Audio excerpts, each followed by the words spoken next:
So this right here is a great question and something that I don't talk about enough on here. How did I go from IT to dump truck with this random skill set off to the side of being able to run a payloader or an excavator or a skid steer when the need arises? So obviously on the farm, coming out of an office environment with only a very small farm background, I had a lot to learn. I really wish I'd been making videos during that time frame because I made a lot of mistakes. My very first day in the skid steer, I plopped it right on its face. That moment, though, there was a man on the property who was a very accomplished operator and business owner, and he walked over and offered me his guidance. And from there, he became the biggest mentor in my life.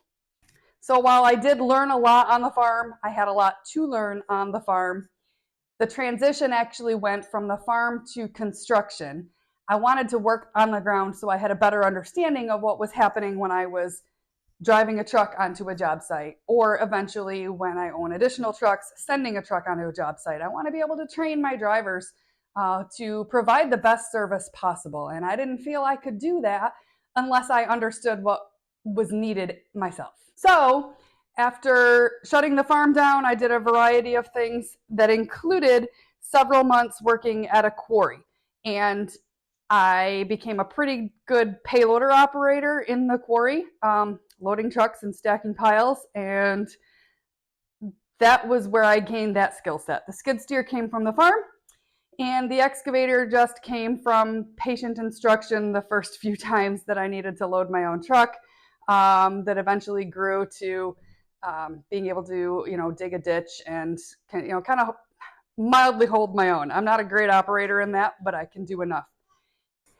If I could get either of my two biggest equipment operator mentors on camera, which I'm confident I could not, I'm positive that they both would say that my willingness to learn and my devoted hard work ethic was why they so patiently and kindly invested so much time in me.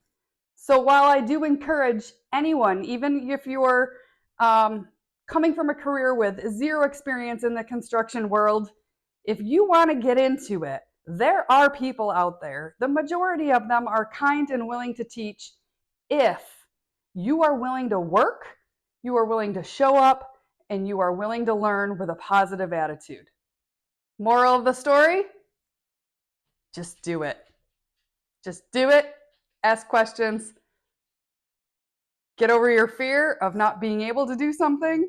And if you set your mind to it, you'll be able to do it. That's how I've gotten where I am today.